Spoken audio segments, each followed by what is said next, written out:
rare and balanced view on politics in today's world. Based on facts, born of rationality, common sense, and logic, providing context on today's events, this is American Perspective with Rick Thomas. Hello, everyone, and welcome to American Perspective. I am your host, Rick. You know, oftentimes we talk a lot about Democrats and how stupid they are and everything else, but I'll be honest with you, we do have some in the Republican Party that are probably just as bad, if, I won't say worse, because realistically, if you're voting Democrat, you get the worst of the worst.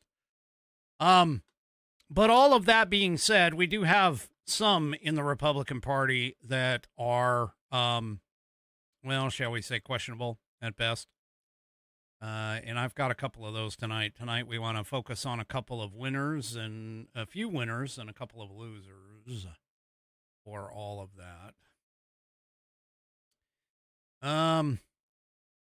So anyway, stay safe, Nana. Stay safe. So we're going to cover that a little bit tonight. Plus, you'll never guess, a couple of things on the whole illegal alien front, and a couple more things on that. And, yeah. Anyway, all right, let's go ahead and get things kicked off. Let's see, tonight. Oh, yes, tonight we're at the bottom of the order. So tonight is Mrs. Whiskey for the Pledge of Allegiance. So if you are of mind, please stand. Remove your hat if you're wearing one like me.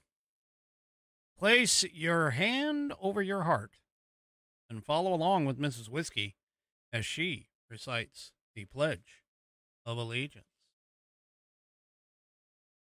I pledge allegiance to the flag of the United States of America and to the republic for which it stands, one nation, under God, indivisible, with liberty and justice for all.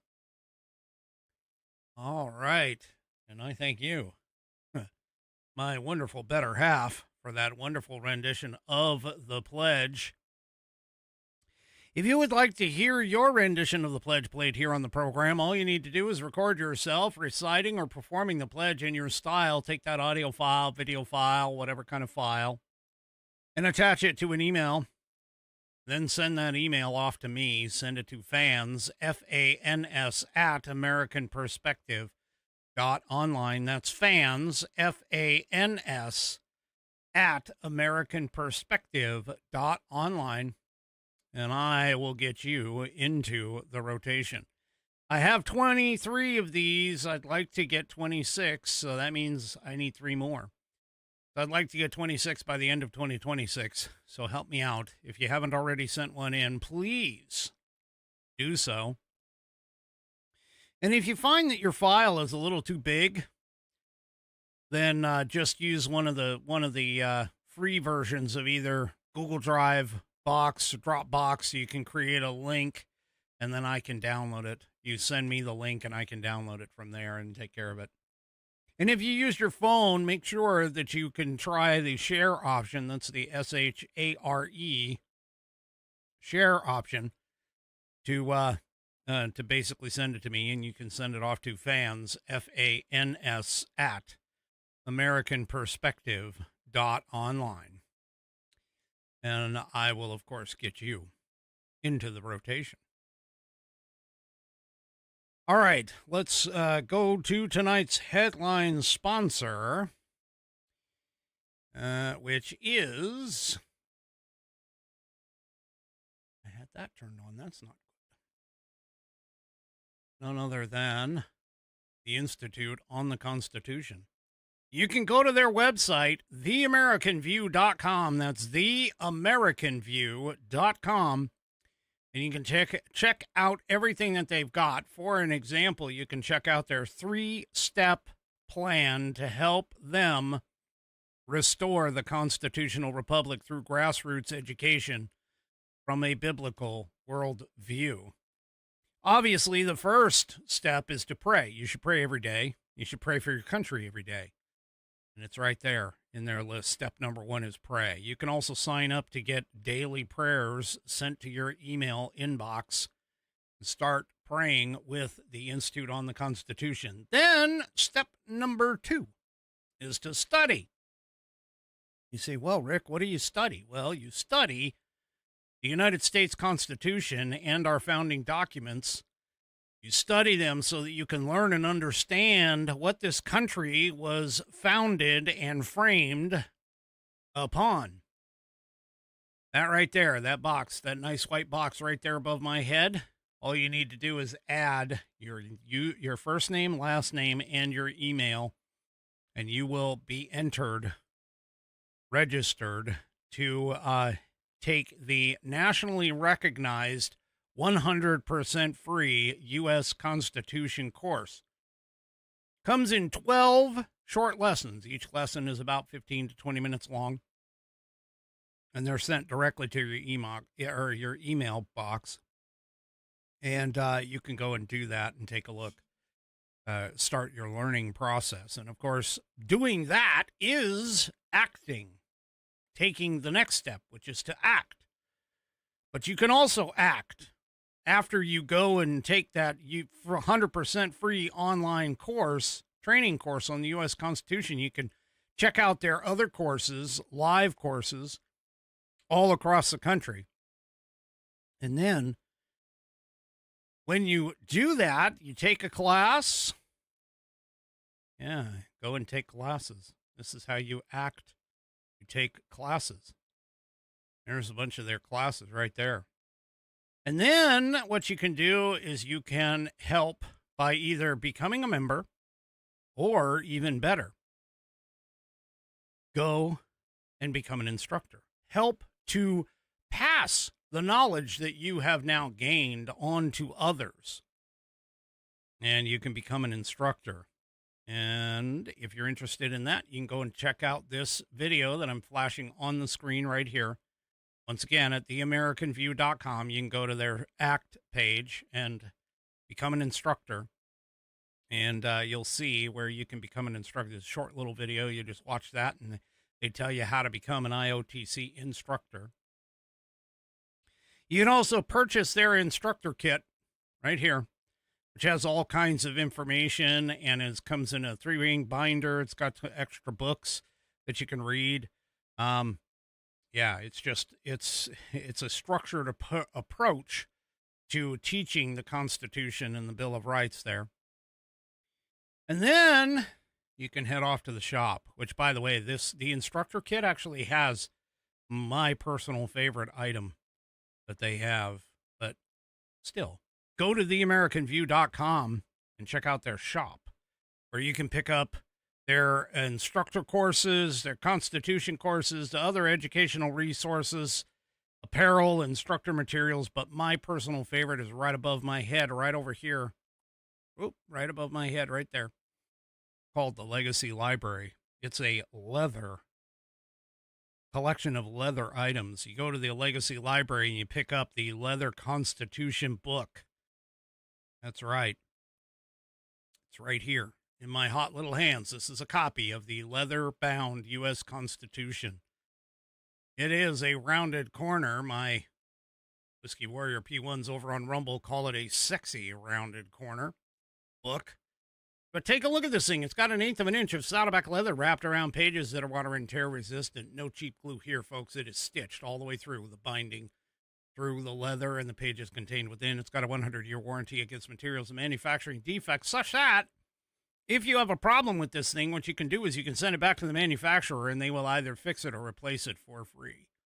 It is buddy tested, buddy approved, Billy tasted, Billy approved. My youngest Whiskey Warrior has confirmed that the information contained within will help you to study for and achieve that civics badge in scouting.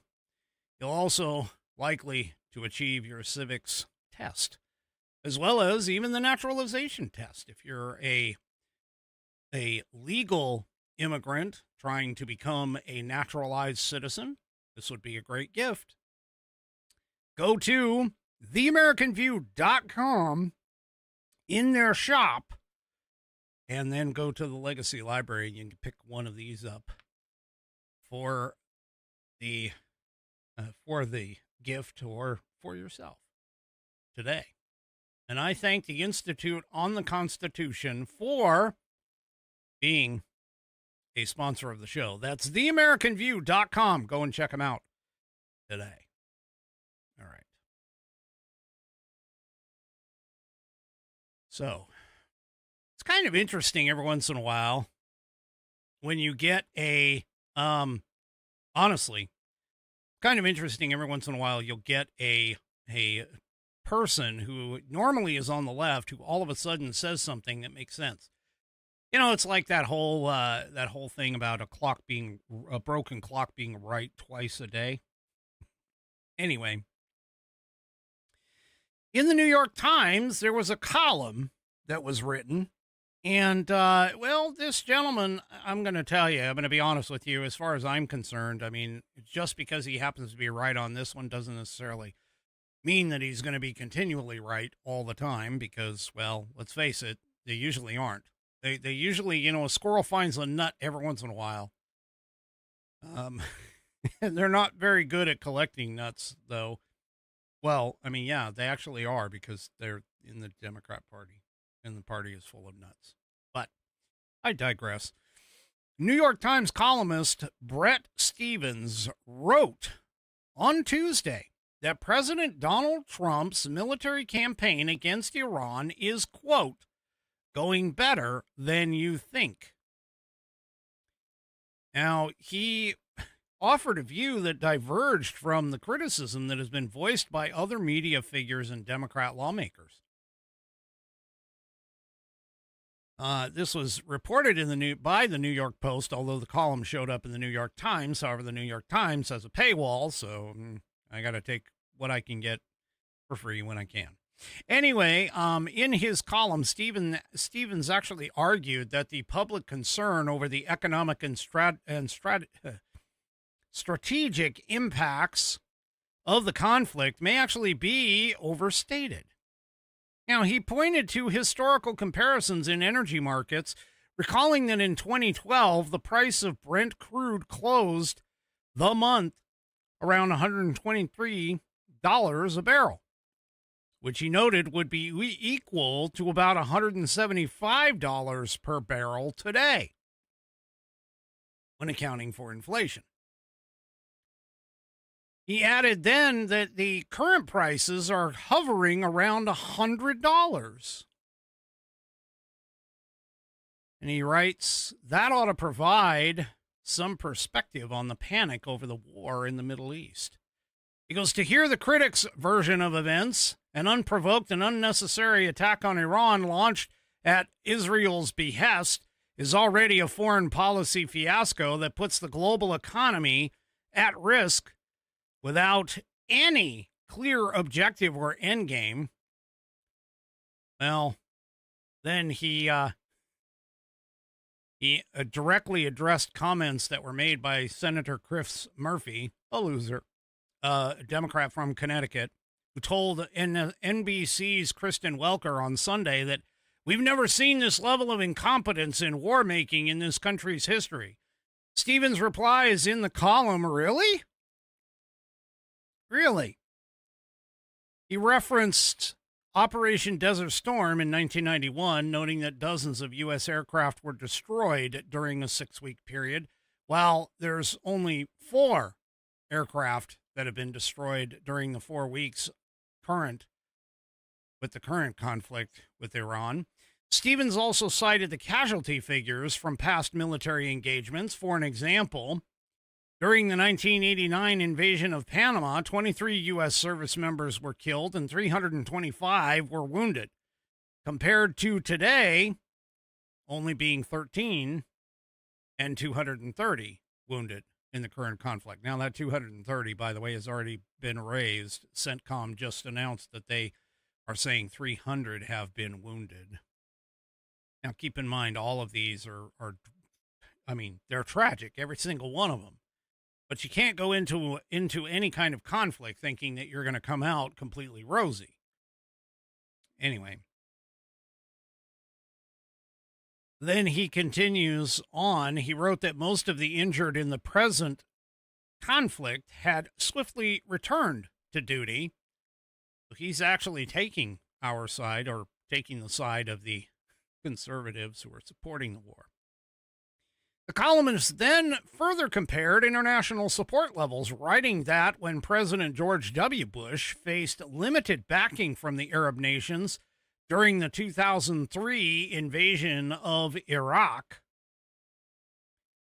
and he goes, by contrast, Stevens said that Saudi Arabia's Crown Prince Mohammed bin Salman is urging President Trump to continue military operations against Iran, citing reporting from other New York Times journalists. Oh, so a leftist rag has other reporting saying that the Arab nations are wanting this done? Now, Stevens did, in his column, acknowledge criticisms of the administration's handling of the conflict, writing that I am not blind to the Trump administration's failures in planning, particularly its unwillingness to make a stronger public case for war and get more allies on our side before the campaign began. However, keep in mind, the reason for that was because of the fact that Operation Epic Fury had to be done quietly, had to be started quietly. So, yeah. Anyway. So, there you go. And by the way, there was another individual who was an opinion piece published in none other than Al Jazeera by a guy named by the name of Muhammad Seloom, Seloom, who is an assistant professor at the Doha Institute for Graduate Studies. He wrote that, when you look at what has actually happened to Iran's principal instruments of power, its ballistic missile arsenal, its nuclear infrastructure, its air defenses, its navy, its proxy command architecture, the picture is not a one of U.S. failure. It is one of systemic, phased degradation of a threat that previous administrations allowed to grow for 4 decades. So there you go. Iran may not be as bad as what the leftists keep trying to tell you. Oh my gosh, it's a never-ending war, and we're losing people, and people are dying. Which, people die. Unfortunately, it is a byproduct of conflicts. Okay.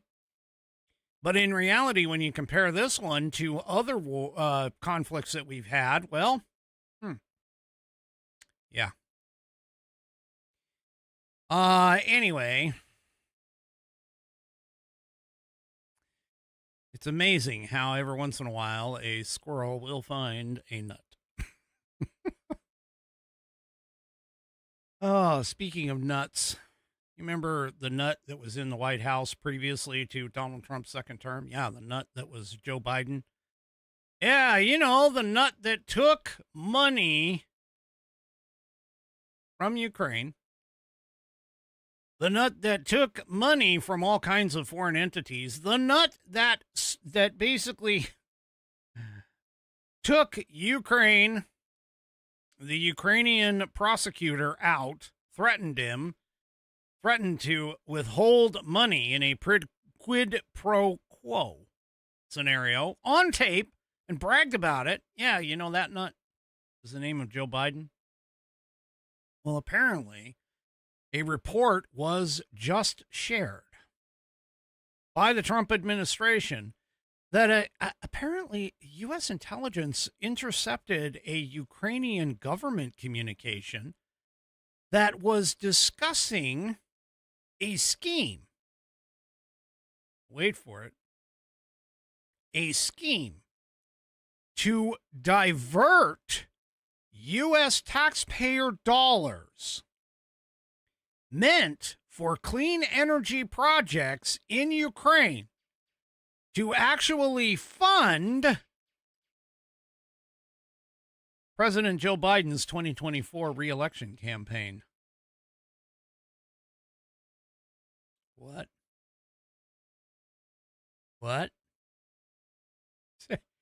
Yeah.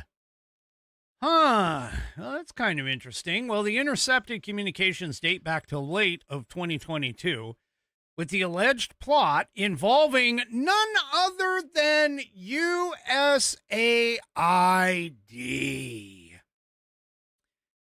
Oh, you wonder why Trump shut that corrupt organization down? Well, this is why. Yes.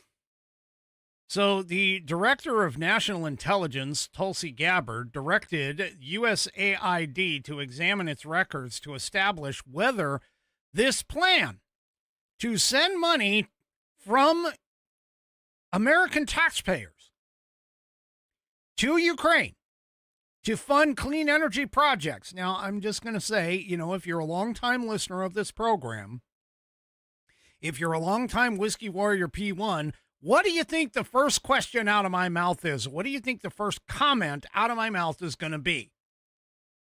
Clean energy projects in a foreign country. What do you think it's here? I'll give you a little hint. It kind of goes along with the Constitution. What do you think it's going to be? Oh, well, I can't wait too long. But what it's going to be is, folks, there's nothing in Article 1, Section 8 that clearly states that we are supposed to be spending American taxpayer dollars on other places. Yeah. I'd like for any Democrat to point to me in the Constitution where that money funding clean energy projects in a foreign country, where is that in the U.S. Constitution? Where does it state in the U.S. Constitution? Anywhere within the U.S. Constitution. But seriously, in Article 1, Section 8, you know that section that talks about what the federal government is supposed to write legislation on? Somebody explain to me where that came. Where is it? Where is it? Because I know I've read the Constitution multiple times, and I got to tell you, I don't remember ever seeing, the U.S. government will take United States taxpayer dollars and send it off to a foreign country for their clean energy projects. Now, that is just the start. The second piece out of that whole thing is, how in the hell is that money going to go to Ukraine and then hairpin back around and come back to the Biden campaign? And then, of course, my third question that follows along with that is, well, has it already happened? And what makes you think that that's the only one, the only funding campaign? Where do you think all this $37 trillion has gone, and how these congressional people are getting, walking into Congress after having only a job as a bartender, and all of a sudden being worth double-digit millions, like $10 million, just because they happen to get elected as a representative in the House. Yeah, I'm kind of pointing at AOC here, but it happens all the time. It happens all the time. Now, officials, of course, indicated that the intercept of the messages are not believed to be Russian disinformation, and that no comprehensive investigation appears to have taken place during the Biden presidency. Gee, I wonder why. The declassified document summarizes raw U.S. intelligence intercepts dating from late 2022. It describes an arrangement in which American taxpayer dollars routed through the USAID's office in Kyiv would be disguised as support for an infrastructure project in Ukraine, about 90% of the funds were allegedly slated to be siphoned off to the DNC and Biden's campaign, with U.S. subcontractors brought in to mask the transfers. Yeah.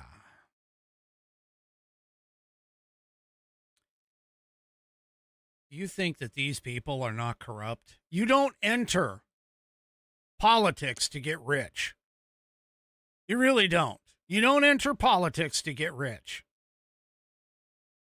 Unless you're a criminal. And that's exactly what these people are, is they're criminals. This is ridiculous. This is absolutely ridiculous. Now, once the USAID examines their records, they need to determine whether or not there is a criminal referral that should be sent to the FBI. Whether or not that's appropriate. Well, folks, I keep telling you, the more we dig, the more we find out how corrupt this government is. And in particular, how corrupt the Democrats clearly are. Clearly.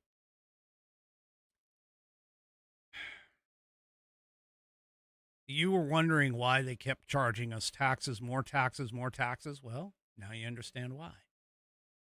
They implemented a whole bunch of scams. They implemented a whole bunch of things. I mean, $9 billion for Somalis in frickin' Minnesota. God knows how much got taken by the fraud schemes in California that are just now starting to get investigated.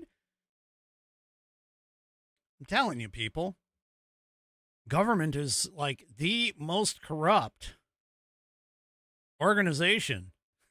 And the mob wasn't even this bad. Anyway, well, let's get into the losers and the winners. Well, first up for the losers is, of course, none other than Timu Obama, Hakeem Jeffries himself. So he's being asked by a reporter about the recent murder of Sheridan Gorman in Chicago. Well, you can just imagine what his answer is actually going to be. Take a listen. An illegal immigrant has been charged with murdering a college student in Chicago last week. Do House Democrats believe if he's convicted, he's someone who should be deported? I'll look into the case. Do you expect any... Did you hear that? So he was asked, hey, supposedly an illegal alien. I hate the word immigrant when you're talking about these illegals. There's the illegal alien because legally that's the term. The correct term for a person who has crossed the border illegally and is in this country illegally is illegal alien.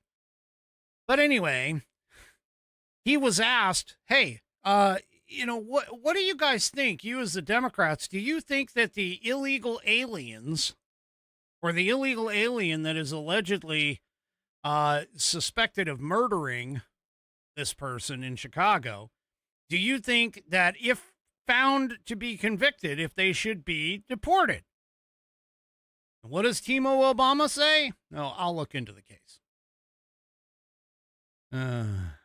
Essentially a non-answer. A non-answer. Well, we have a follow-up to this, and this is a winner. And I got to tell you, I don't really pay much attention to this guy because he's not one of those, stand-up guys. He's not one of the ones that, he's a stand-up guy. I misspoke there. He's a stand-up guy, but he's not one of those who stands up in front of all of the press and makes a whole bunch of noise. That being said, though, he is definitely somebody to watch. And, well, here he is. Good old Steve Scalise. He's a winner. Take a listen. Sheridan Gorman, beautiful young girl with her future before her, murdered by an illegal who was let in during the Joe Biden open border. And Hakeem Jeffries, the Democrat leader, can't even say he would have wanted him deported after he committed more crimes after he came here illegally, before he murdered her. This is how far the Democrat Party has gone off the rails. They are a party that has lost their way, and millions of people are suffering. It's not just the 100,000 workers at Department of Homeland Security that are working without pay. It's the millions of Americans who are having flights canceled, who are showing up at an airport and waiting in a parking garage in a line that's going to be over 3 hours long. And by the time they finally get through security, they find out that they missed their flight. Huh. Yeah.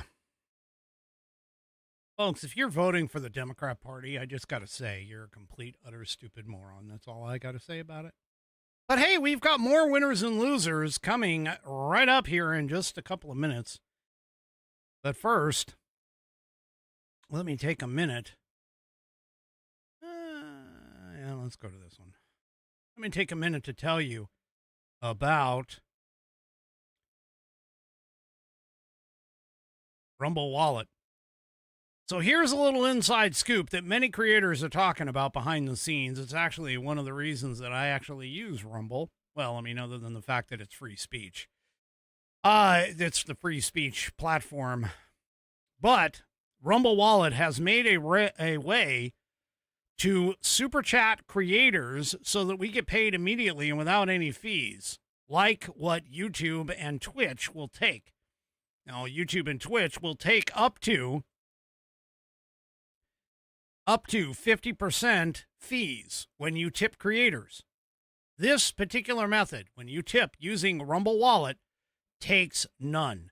That's right, the platform takes 0 fees.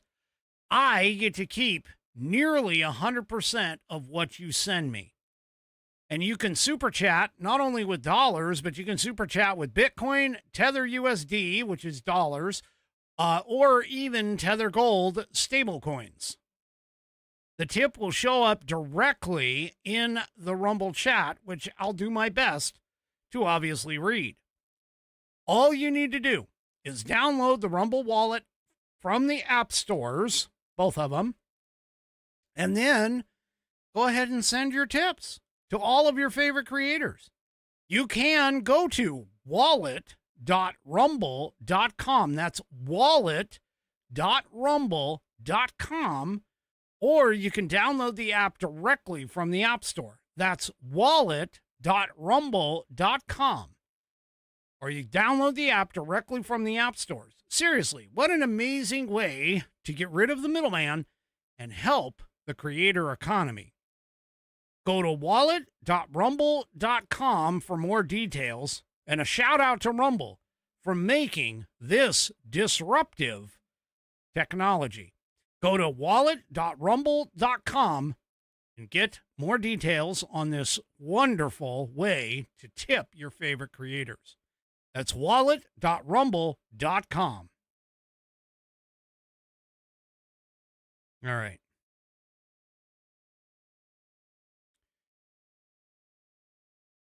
Okay.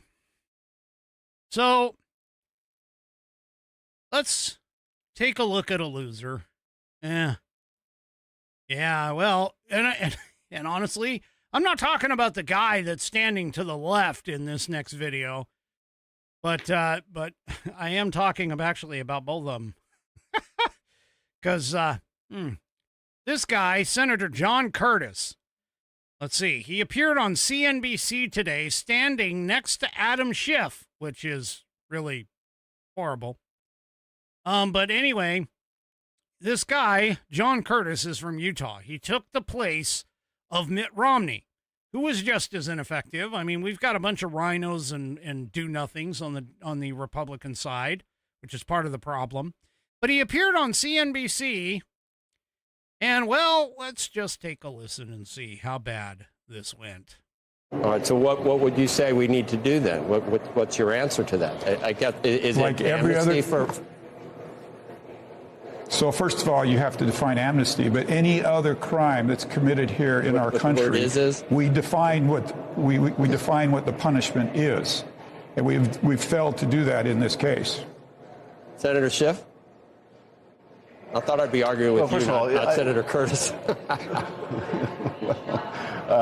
Look, I think we need strong enforcement of our laws, but we also need to enforce them with compassion. And I think it is also a false choice to say, well, we can't have a strong border unless we also allow indiscriminate immigration sweeps that cause chaos in our streets like we saw in Minneapolis.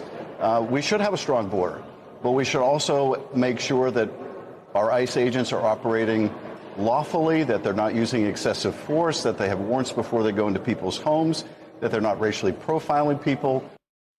Okay, so I just got to say, now keep in mind, Curtis started the whole thing, but this guy, Schiff, is just, he is a piece of work. Let me explain this to you. So he was talking about broad sweeps.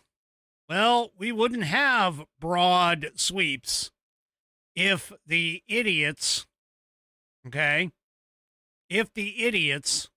wouldn't have let in 10 to 15 or God knows even 20 million illegal aliens into this country. The other thing is that he's talking about, well, we have to have strong borders. The strongest border that we have ever had is right now. It's under our president, Donald Trump. Now, his claim that, we can't have them going into people's homes and things like that without a warrant. Well, guess what? They don't necessarily need a warrant depending upon where they're going. And this is all laws. These are all laws. And this is the part that I don't understand. These are all laws that were put in place under Bill Clinton, for an example. They've been in place for many, many years. They have withstood court challenges for many, many years. This is not something that these Democrats are trying to make it out like all of a sudden the ICE agents are doing things that are 100% illegal. They're not. They're doing everything that they normally should be doing within the law. Now, he calls out Minnesota. And I'm just going to point out, Minnesota is a sanctuary state. Minneapolis is a sanctuary city. Chicago, sanctuary city. Illinois, sanctuary state. New York, sanctuary city. New York State, sanctuary state. Washington, sanctuary state. Seattle, sanctuary city. I could keep on going. Oregon, Oregon, California. I could be going all over the place. But guess what? Every single one of those has a problem, which is essentially that every single one of those, the local law enforcement has been told 100% don't help ICE. You want to stop these sweeps? You want to stop ICE from being in the neighborhoods? Here's a very simple solution. Do what Florida did. Every single law enforcement agency in Florida signed up for the additional training and works hand in hand with ICE to get rid of the criminal illegal alien elements within their state. Every single one. You want to stop this insanity that you're claiming is happening in Minnesota and Chicago and New York and all these other places? It's really pretty simple. Enforce the effing federal immigration law. End of story. Make it so that these criminals, who, by the way, like that illegal alien who just killed that young 18-year-old freshman at Loyola University, don't frickin' release those assholes. When you capture them, call. Get them on a plane. Get them the hell out of here. That guy was arrested twice and released twice under laws, not only in Chicago, but in the state of Illinois. See, these idiots, these losers, keep talking about how they don't want ICE to do this. Well, I got a real simple solution for you. If you don't want them to do it, eliminate them having to do it. Exactly. That's how this works. Oh my gosh. Speaking of that, New Jersey.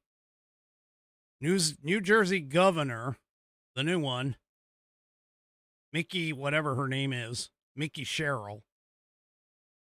She signed legislation on Wednesday placing permanent limits on state and local law enforcement cooperation with federal immigration authorities.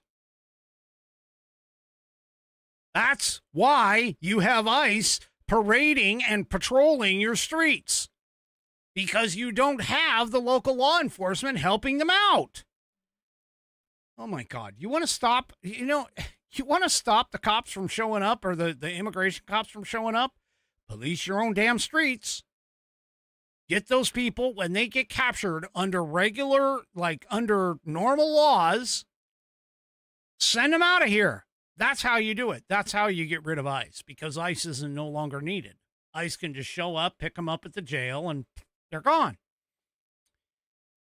Simple, easy peasy. But apparently these idiots have no clue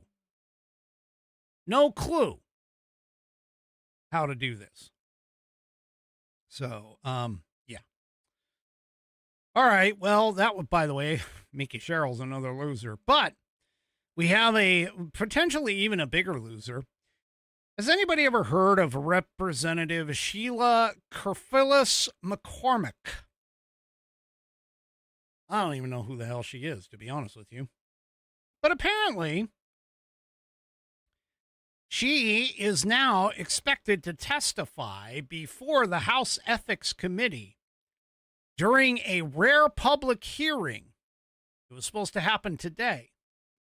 The case by itself is separate from a sprawling federal indictment accusing McCormick of stealing. Oh, here we are. Here's a Democrat stealing money, more than $5 million in disaster relief funds in order to finance her inaugural congressional run in 2021 and to purchase luxury items, including a large diamond ring. Now, she's a Florida Democrat. Oh, she's part of Florida. Okay. Well, Florida Democrat is also alleged to have participated in a straw donor scheme and conspired to file a false federal tax return. She has repeatedly sought to delay this hearing, citing the ongoing federal criminal case and losing her legal representation earlier this month. It's not clear whether or not the Florida Democrat will be represented by an attorney at the hearing. Now, she said in a statement that she sent to Fox News that she is deeply disappointed the bipartisan committee chose to proceed with a trial, alleging a violation of her due process rights. I don't know what due process right you would be. You're going to trial, lady. What the hell? That's your due process. You've been charged, you've been investigated, and you're now going to trial. What part of due process is like, Anyway. So whatever. Oh, she says, quote, I urge the committee to follow its own precedents and uphold fairness and not allow this process to be driven by politics or numbers. I welcome the opportunity to set the record straight and challenge these inaccuracies when I am legally able to do so. And she's denied wrongdoing after being indicted in November of 2025 and pleaded not guilty in federal court. She repeatedly defied calls from Republicans to resign, which was a move that would have avoided the ethics hearing and possible expulsion. So in the indictment, Trinity Healthcare Services. Oh, hey, there's another healthcare. Ooh, I wonder. Anyway, which is a company owned by her and her brother, received a $5 million Federal Emergency Management Agency overpayment from the state of Florida for COVID-19 vaccine contract. Rather than return the money, federal prosecutors alleged the duo laundered it through multiple bank accounts to hide where the money came from. The House Ethics Committee unveiled a 27-count statement of alleged violations against her that is expected to be presented during the hearing that, again, was supposed to happen today. Keep in mind, the hearing itself is very rare. It will be the first time the 8-member panel will hold a public hearing against a lawmaker since 2010. So, yeah. Oh my gosh.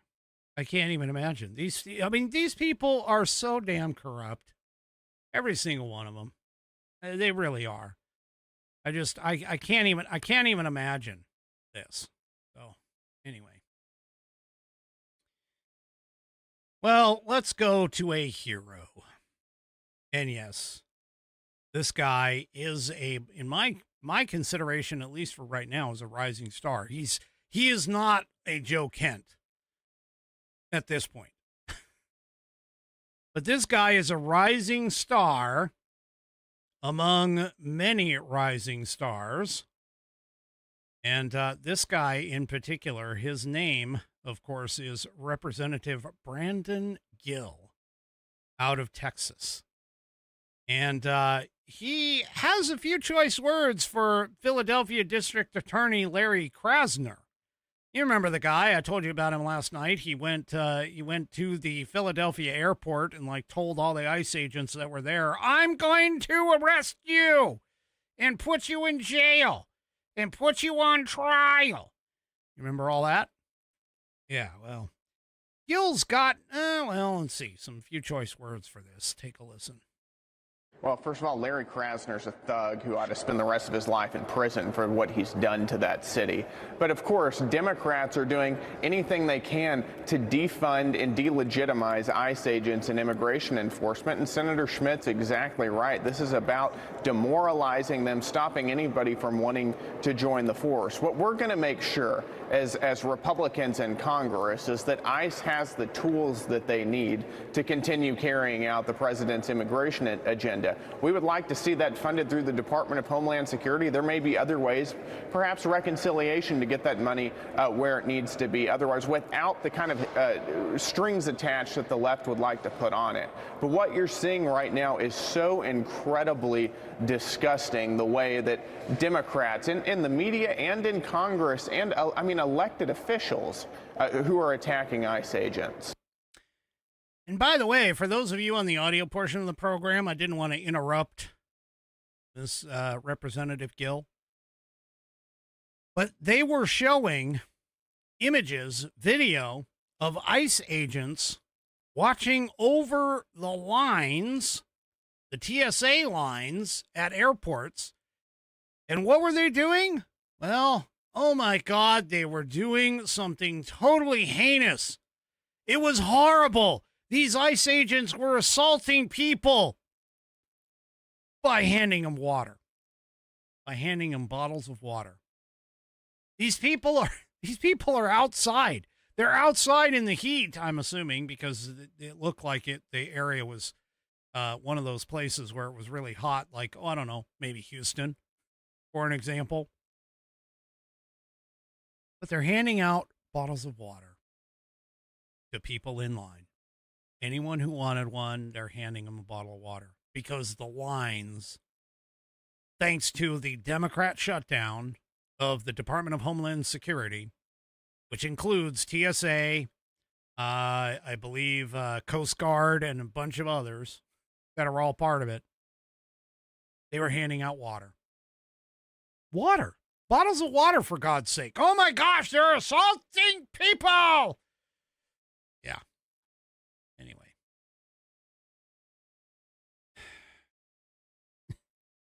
Larry Krasner is a loser.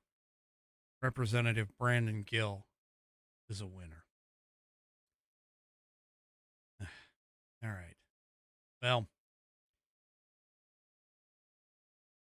scooting. One of my Whiskey Warrior P1s points out as well that some of these ICE agents have actually offered, because these lines are 3 to 4 hours long. They've even offered and have been standing in place in the line to hold a person's place so that person can head off to the restroom. Yeah, those ICE agents are freaking horrible. They're Nazis. They're racists. They're horrible people. Oh my gosh, we can't even be around them. Anyway. All right. Well, speaking of TSA and ICE, you remember that video that I showed you not too long ago? I think it was a couple episodes ago, of the ICE arrest, or I told you about it, where it was this woman and her daughter that were arrested in the San Francisco airport. It was done on the 22nd, one day before the ICE agents were deployed to help TSA at the airports. And the leftists, they were like, oh my God, look at what's happening. ICE agents are assaulting American citizens, when she wasn't a citizen. They're arresting American citizens. Oh yeah, well, she was under a deportation order. You want to know who tipped ICE agents off to that? Yeah, none other than the TSA. The Transportation Security Administration went ahead and tipped them off to it. Yeah. Yeah. What a mess. What a mess. All right. Speaking of losers, this one, oh my gosh, this I can't even imagine. So I told you, and we've even talked about it a couple times already, where we have this young 18-year-old freshman, first time away from home at Loyola University in Chicago, murdered, shot in the back of the head as she was fleeing from this illegal alien criminal in a public park in an early morning hour, because she and her friends were walking around looking at the northern lights, the aurora borealis. Well, apparently the school paper wrote an article about it, which makes sense. I mean, you would think that they would write an article. It's a human interest story, definitely a story that's there. Except there's only one problem. They wrote an apology, but not in the way that you would expect. They didn't write an apology to the Sheridan Gorman family. They didn't write an apology because they got something wrong in the paper about her. They didn't write an apology because of the fact that, maybe they misrepresented the situation. No, they wrote an apology because apparently the paper used words that don't align with its values. And because of that, it caused harm. Now, the paper, by the way, and this is even worse, the paper apologized for characterizing the accused, who is an actual Venezuelan criminal alien. But the paper apologized because of the fact that they called him an illegal immigrant. Oh my gosh. So the headline, the first original headline on Instagram was "Immigrant Man Charged in Murder of Sheridan Gorman, DHS was involved." Now they say the apology, idiots, the apology they say was inappropriate because it caused harm to community members. What the hell? The apology said that headline didn't reflect the most important elements of the story, and it was taken down minutes later to prevent any further harm by affected community members. Then the student paper decided to apologize for using the term illegal immigrant entirely. How effing stupid are these people?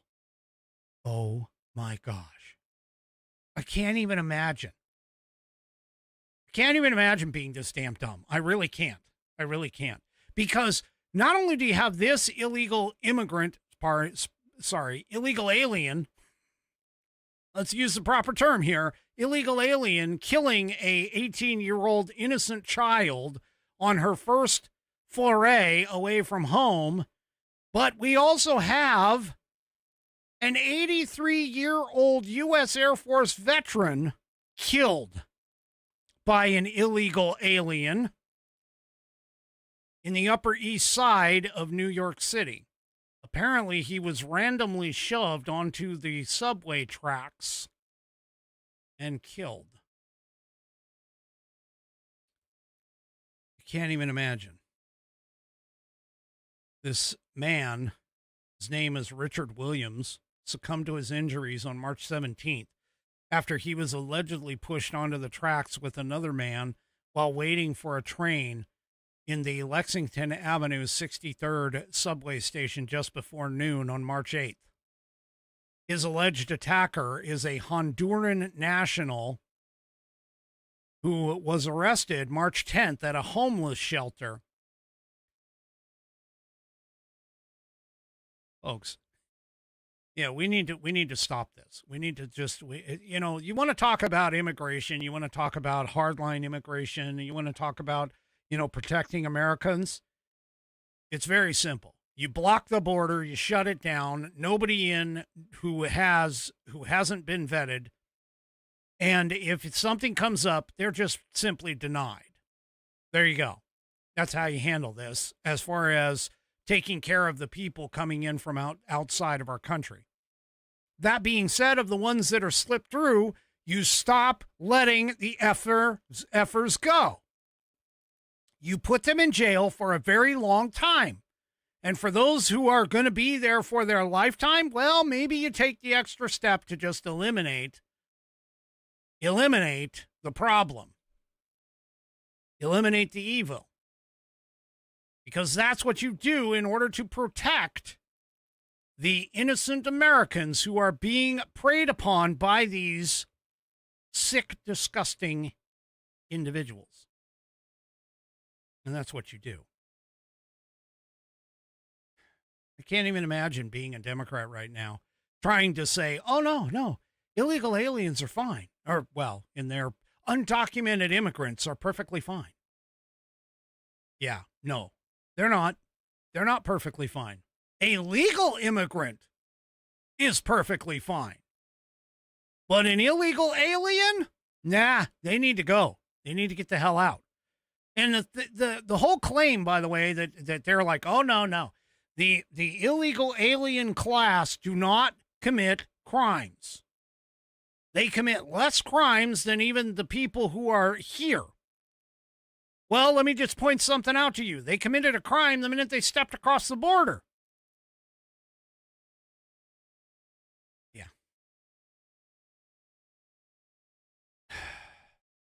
I swear, some days I'm going to end up blowing a gasket. All right, folks, that is it for me for this evening. Do me a favor, if you haven't already, head on over to rumble.com, get yourself an account. It is free. And once you are signed up and signed in, make sure that you search up the American Perspective channel and hit that green follow button to get notified every time that I go live. Also, too, don't forget, before you take off, to give me those thumbs up, thumbs downs, or in the case of 3 Chevy, who's not here, thumbs sideways across all of the platforms. Whether it's X, YouTube, Facebook, or, of course, the aforementioned Rumble. We will see you tomorrow night. It's Friday. And by the way, it's International Whiskey Day tomorrow as well. So we will see you tomorrow night, 5 p.m. Pacific, 8 p.m. Eastern Time, right here on American Perspective. Have a great rest of your evening, and good night, everybody.